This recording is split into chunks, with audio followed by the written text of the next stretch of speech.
Suatu hari di Amerika Serikat pada 1956, suasana yang semula akrab dan bersahabat mendadak menjadi tegang. Presiden Soekarno sedang di Hollywood, ditemani oleh beberapa selebritas ternama negeri Paman Sam.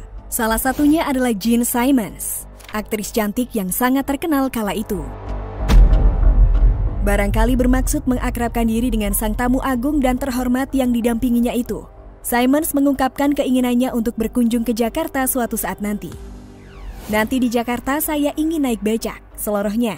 Dikutip dari buku Kasino bernama Kepulauan Seribu tahun 2007, halaman 191 karya Alwi Sahab. Tanpa diduga Soekarno ternyata tidak berkenan dengan ucapan Simmons. Ia marah dan menghardik artis berkebangsaan Inggris itu. Bekerja menarik becak, tukas Bung Karno, tidak pantas dibanggakan. Apalagi dijadikan ikon Jakarta sebagai ibu kota Indonesia. Baginya, profesi sebagai tukang becak adalah bentuk nyata dari penghisapan manusia oleh manusia lainnya. Perkara penarik becak yang dianggap sebagai pekerjaan yang tidak manusiawi itu kembali disinggung Soekarno ketika menjamu Duta Besar Amerika Serikat untuk Indonesia, Howard P. Jones, sepulangnya ke Jakarta. Dalam menuju masyarakat yang adil dan makmur, tidak boleh lagi ada penghisapan manusia oleh manusia, tegas Presiden.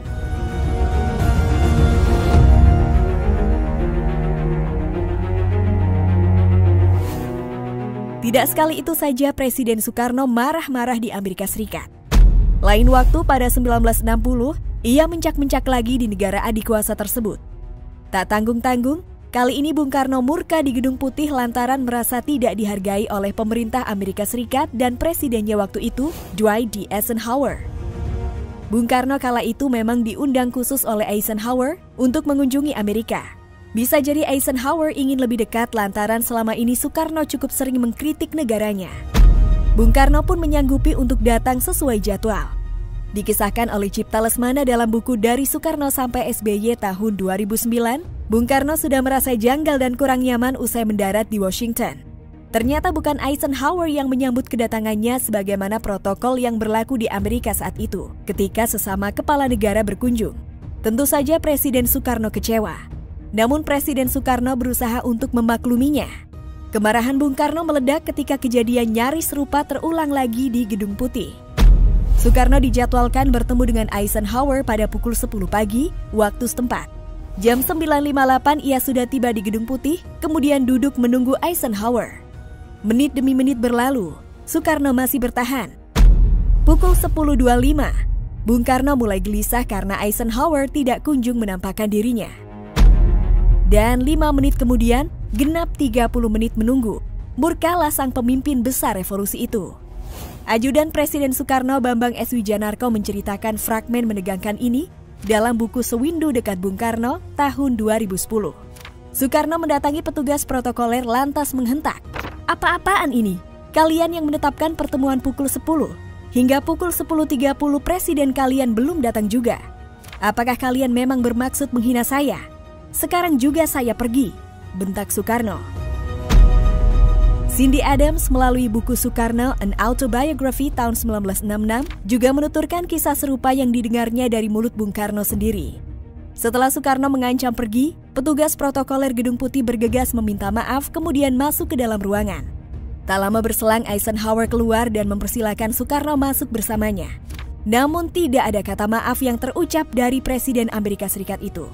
Ia tidak mohon maaf, juga tidak berniat memohon maaf ketika akhirnya saya diantarkan ke dalam, sebut Soekarno ditulis Cindy Adams.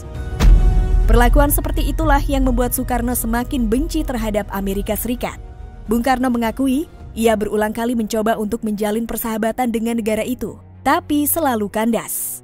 "Bertahun-tahun lamanya aku sangat ingin menjadi sahabat Amerika, akan tetapi sia-sia," catat Lesmana dalam buku Dari Soekarno sampai SBY tahun 2009 halaman 43. Pengalaman buruk dengan Eisenhower semakin menjauhkan Indonesia dari Amerika di era Presiden Soekarno.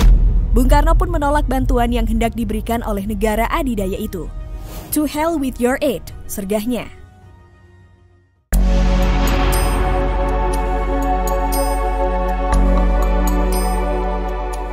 Berbeda dengan presiden-presiden Indonesia setelahnya, Soekarno memang bertipikal paling lugas dan tegas, lebih ekspresif, berkarakter keras tanpa tedeng aling-aling dalam meluapkan perasaannya termasuk kemarahan. Dan murka Bung Karno tidak pandang bulu. Ia bisa marah kepada siapapun atau dalam persoalan apapun yang tidak berkenan di hatinya.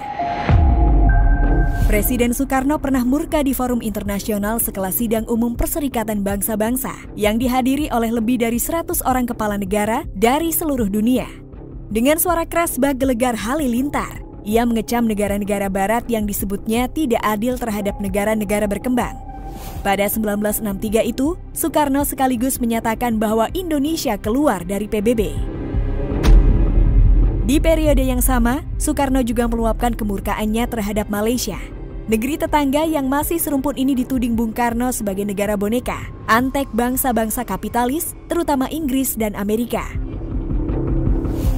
Soekarno tambah murka saat mendengar para pengunjuk rasa anti-Indonesia di negeri jiran membawa-bawa lambang negara Garuda Pancasila ke depan Gedung Kedutaan Besar Republik Indonesia atau KBRI di Kuala Lumpur dan merobek-robek foto dirinya.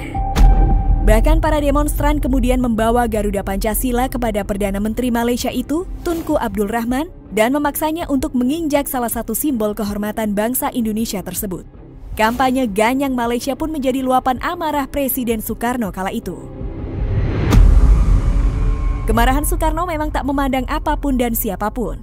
Terhadap Ketua CC Partai Komunis Indonesia atau PKI, DN Aidit pun ia pernah murka pada suatu upacara peringatan kemerdekaan RI. Menurut penuturan jurnalis sekaligus sejarawan Hendy Jo, Aidit yang membacakan teks proklamasi tidak menyebut nama Muhammad Hatta, yang seharusnya dibaca berangkaian atas nama bangsa Indonesia Soekarno-Hatta. Setelah Aidit membaca naskah proklamasi, Soekarno naik pitam dan langsung pergi meninggalkan upacara yang belum selesai.